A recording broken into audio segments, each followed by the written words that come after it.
Hello दोस्तों, मेरी कहानी वाले चैनल पर आप सभी का स्वागत है। तो दोस्तों, अगर आप हमारे चैनल पर नए हैं तो प्लीज़ हमारे चैनल को जरूर सब्सक्राइब कर लीजिए। तो दोस्तों, हमारी आज की कहानी है जेठानी ने कैसे सिखाया अपनी कामचोर देवरानी और लालची सास को सबक। बड़ी बहू, तुम्हारी हिम्मत कैसे हुई छोटी बहू का हाथ पकड़ने की? आजकल तुम्हारी हरकतें देख रही हूँ, दिन पर दिन तुम कुछ ज्यादा ही उछल रही हो। अपनी औकात भूल गई हो क्या? दिमाग खराब हो गया है तुम्हारा? हाँ माँ जी, भूल गई हूँ मैं अपनी औकात, और खराब हो गया है मेरा दिमाग, क्योंकि जब बिमला जी की छोटी बहू आई थी उस समय बिमला जी का पाँव जमीन पर नहीं पड़ता था।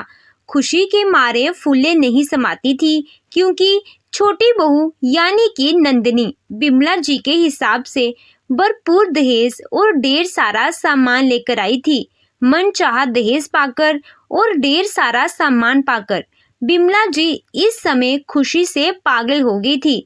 वह छोटी बहू नंदिनी का खूब ख्याल रखती, उसे अपने कमरे में ही बैठे रहने को बोलती, टाइम टाइम पर खुद या बड़ी बहू मीनाक्षी को बोलकर चाय पानी खाना सब कुछ उसके कमरे में ही भिजवाती थी।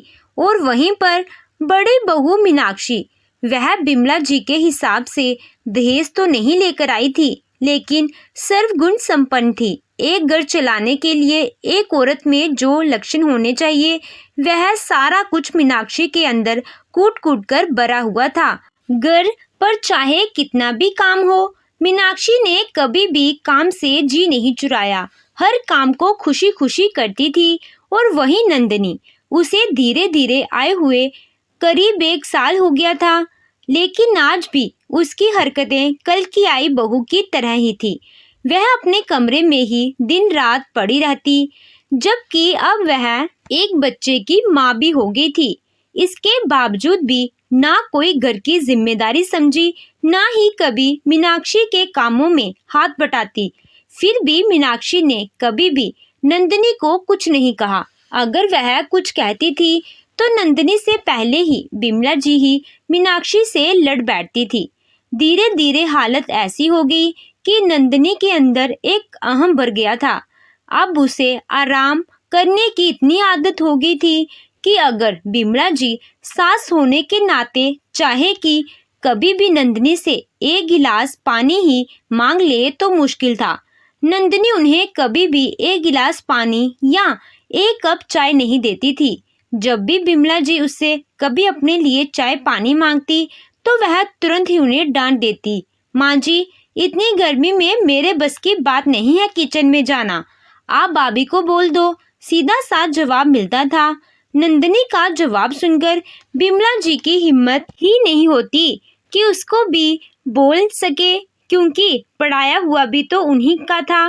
बिमला जी भूल गई थी कि छोटी बहू दहेज ही नहीं, दहेज का घमंड भी लेकर आई थी। धीरे धीरे 3 साल निकल गया। अब नंदिनी का बेटा भी स्कूल जाने लगा था।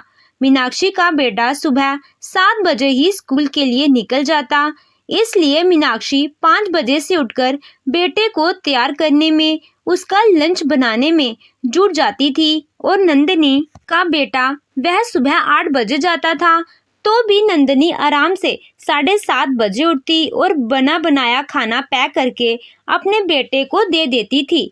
नंदिनी के बेटे का टिफिन या तो नंदिनी रखती या तो बिमला जी खुद ही रखती थी। मीनाक्षी के साथ उस घर में बिल्कुल सौतेला व्यवहार जैसा होने लगा था।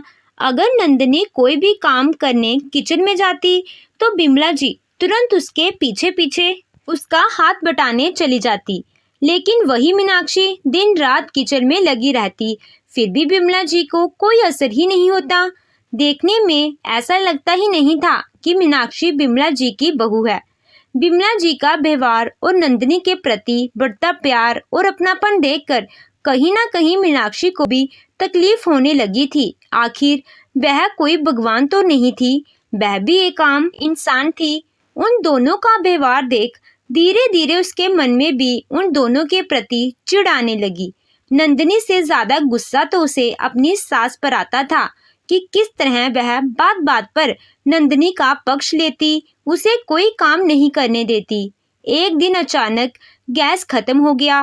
मीनाक्षी की सारी तैयारी धरी की धरी रह गई, क्योंकि दूसरा गैस भरा हुआ ही नहीं था। अब मीनाक्षी अपने बेटे को स्कूल कैसे भेजे, और वह बेटे का स्कूल छुड़वाना भी नहीं चाहती थी। इसीलिए उसने बिस्कुट और नमकीन के पैकेट देकर अपने बेटे को स्कूल भेज दिया। लेकिन वही आधे घंटे बाद बिमला जी ने नंदिनी के बेटे के लिए जब बाहर से केक और सैंडविच मंगवा कर दिया टिफिन में, तो मीनाक्षी को बहुत दुख हुआ। उसे अपने बेटे के लिए बहुत रोना आ रहा था। मीनाक्षी ने सोचा, अगर माँ जी यह सब मेरे साथ करती तो मैं बर्दाश्त भी कर लेती, लेकिन मेरे मासूम बच्चे के लिए भी उनके मन में ऐसी भावना है। कहते हैं ना, जब एक माँ अपने पर आ जाए तो फिर वह किसी की भी नहीं होती है। आज मीनाक्षी का रूप एक बहू का नहीं, एक माँ का था। कुछ सोचते हुए उसने फैसला किया कि अब बहुत हो गया। मैं रोज 5 बजे उठकर दोनों बच्चों की टिफिन तैयार करती हूँ, और आज जब एक दिन गैस खत्म हो गई तो मेरे बच्चे के साथ इतना बड़ा भेदभाव। गुस्से में अगले दिन मीनाक्षी ने बस अपने बेटे के लिए ही टिफिन तैयार की, और जैसे ही 7:30 बजे नंदिनी टिफिन लेने आई, मीनाक्षी ने नंदिनी का हाथ पकड़ते हुए बोली, यह मेरे बेटे की टिफिन है। नंदिनी को गुस्सा आ गया और वह गुस्से में बोली, तो फिर मेरे बेटे की टिफिन कहाँ है? मुझे क्या पता, तुम्हारे बेटे की टिफिन तुम जानो, मुझे क्यों पूछ रही हो? भाभी, आपके कहने का मतलब क्या है? आपने मेरे बेटे की टिफिन नहीं बनाई है? वह स्कूल नहीं जाएगा क्या? तुम्हें अगर अपने बेटे की स्कूल की इतनी चिंता है तो तुम सुबह जल्दी उठा करो, मेरे साथ घर के कामों में हाथ बटाया करो, बच्चों की टिफिन बनवाया करो। मेरा बेटा तो 7 बजे जाता है, मैं सुबह 5 बजे से उठकर लग जाती हूँ। तुम्हारा बेटा 8 बजे जाता है, तुम 7:30 बजे उठती हो, तो टिफिन कहाँ से मिलेगा? अपने बेटे को टिफिन देना है तो टाइम पर उठना सीखो।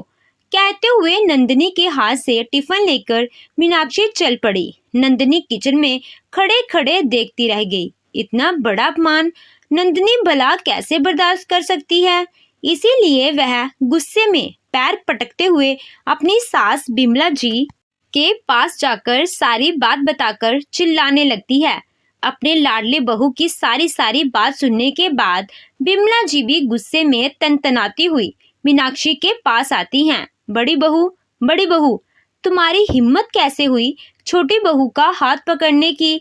अपनी औकात भूल गई हो क्या, या दिमाग ठिकाने पर नहीं है जो बच्चों का टिफिन नहीं बनाया? हाँ माँ जी, मैं अपनी औकात भूल गई हूँ और खराब हो गया है मेरा दिमाग। क्यों बनाऊं मैं टिफिन बच्चों का? मैंने सबके बच्चों का ठेका लिया हुआ है, उसका बच्चा है वह बनाए, मैं क्यों बनाऊं? और रही बात औकात की, तो मेरी जितनी औकात है मैं उतने में ही खुश हूँ।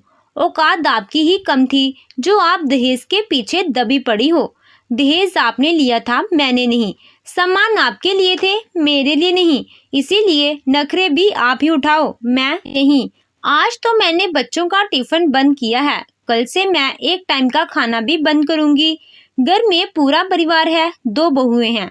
एक टाइम का खाना मेरे जिम्मे में रहेगा और दूसरे टाइम का खाना मैं किसी भी कीमत पर नहीं बनाऊंगी। या तो आप बनाओ या तो आपकी लाडली बहू बनाए। कहते हुए मीनाक्षी वहां से अपने कमरे में चली गई। आज मीनाक्षी का तेवर देखकर बिमला जी के साथ साथ खुद नंदिनी भी डर गई थी। अगले दिन उसकी हिम्मत ना हुई कि मीनाक्षी के बनाए हुए खाने को वह अपने बच्चे के लिए टिफिन दे देने की। इसलिए वह खुद ही मीनाक्षी के साथ ही उठती और उसके साथ उसके काम में हाथ बटाने लगी। और बिमला जी को यह डर लगने लगा कि अगर मीनाक्षी गुस्सा होकर सारा काम ही करना छोड़ देगी तो सारा कुछ नंदिनी के ऊपर आ जाएगा, और नंदिनी कुछ करने वाली नहीं है, जिसके चलते सारा काम उन्हें ही करना पड़ेगा। इसलिए उन्होंने भी चुप रहने में ही अपनी भलाई समझी। वैसे सही भी किया मीनाक्षी ने। दहेज जिसने लिया है, नखरे भी वही झेले। एक के लालच के चक्कर में पूरा परिवार पिसे, जरूरी तो नहीं। तो दोस्तों, आपको ये कहानी कैसी लगी कमेंट कर ज़रूर बताइएगा। कहानी अच्छी लगी हो तो वीडियो को लाइक कीजिएगा, चैनल पे नए हो तो चैनल को सब्सक्राइब कीजिएगा। Thank you.